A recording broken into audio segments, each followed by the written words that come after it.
Northwest Initiation Coordinating Committee is appealing to the NPA to impose harsher sentences on leaders of bogus initiation schools. The PICC says this will deter those who want to engage in such activities.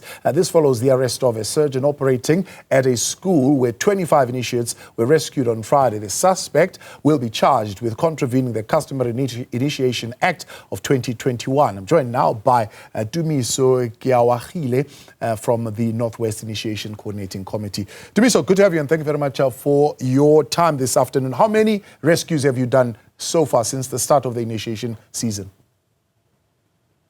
Good afternoon, Thabo, and let me take this opportunity to greet the viewers and thank you for this opportunity. So far, we have rescued more than 50 initiates, and they have been reunited with their families, and we have managed to close about with the one that the culprit has been running around included. Yeah. We have managed to close about 18 now of illegal initiation schools. 18 illegal initiation schools. How did they get under the radar? I mean, the PICC should be doing its work to root these out. A rescue, well commended. It's great that the 50 have now been reunited with the families. However, it is a reactive intervention, not a preventative one.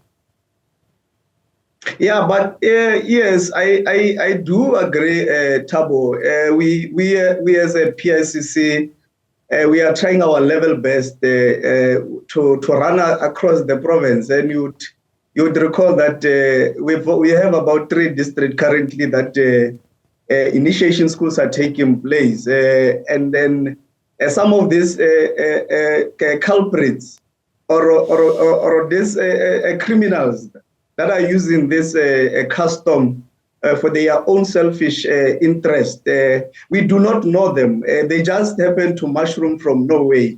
You would recall that the Act allows us to grant permit to those that would have applied. And those that would have applied, we know them. We are supposed to be monitoring if they are doing correct things. But unfortunately, we then having to abandon and the inspection operation and go behind the criminals who really are hell-bent on trying to contravene the law. And we are trying by all means to ensure that we enforce compliance against all the time. Yeah. How are you alerted about these 18 that are illegally operating? No, look, it depends on an individual circumstances of every school. Sometimes we get a tip off from the locals, the community leaders who would have noticed that the school is operating, or even the other practitioners of initiation schools. So it depends really on the individual circumstances. But sometimes when we do our inspections, our routine inspections, we would unfortunately come across that those that they would not have a permit and they would not therefore be operating legally.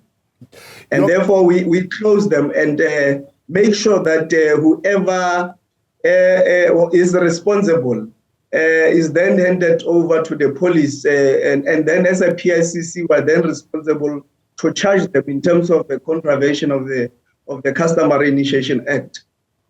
You're calling for harsher sentences at least to be meted out as a deterrent. Now, in your inspections, looking at those that you have now uncovered and the rescues that you have carried out, are any of these, in your view, repeat offenders? Have they done this before? Yeah, look, we are calling for the harsher sentence to those that have been found on the wrong side of the law.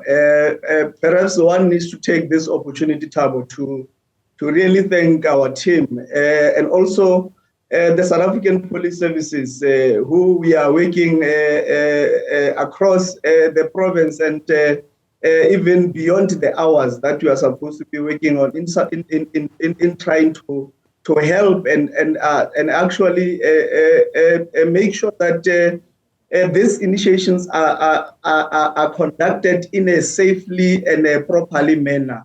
In terms of those that were rescued, it's mainly from the traditional surgeons that we would be inspecting their schools, and therefore managed to find that they are not doing a proper job, and therefore we would like to take this opportunity, really, Thabo, to warn them and say we will be coming for them because really this is not about playing games. It's about to make sure that we take care of the lives of people, of boys who have their own parents, and we want to assure them that because season has not come to the conclusion, we will be continuing with our monitoring to ensure that they really comply with the law. Are they deliberately refusing to comply? Are they avoiding compliance, or are there inhibitions that prevent them from complying? No, look, this one talks to the question that I also forgot to answer. I will make an example. Some are perpetual and habitual contravener of the law. I mean, the guy who has been running amok around the bushes of 3 villages of Lokaleng, Mokosani here nearby, just a few kilos away from Mahikeng. That guy is not for the first time that he will be conducting an illegal initiation school, and he knows. Hence, he's running around. I mean, we managed to close his compound, his first compound here, and he then decided to escape to another compound, to other compounds in the bushes, such that we were unable to reach him. Only on Friday that we then decided to develop a different strategy, which then have beared us fruits, and we eventually managed to rescue the initiatives that he have taken over 2 weeks. Parents searching for them, and we were able to save the lives of those 25 kids, and they have been reunited with their families, and they are perpetual law contravener, some of them, and they will be doing that thinking that they will not be caught. But unfortunately, this time around, we are going to fight tooth and nail to ensure that all the culprits who are conducting these illegal initiation schools are actually brought to book. And we want to, make an appeal to our law enforcement officers to actually make the case watertight, so that they do not get away with this kind of shenanigans, so that others they are able to see, and others are able to be deterred from doing these illegal things. Tumiso, Keoagile, I appreciate your time and thanks so much for coming on. He is the Northwest Provincial Initiation Coordinating Committee there, and he's been, of course, responding to some of the rescues that they have carried out over this period of the initiation season.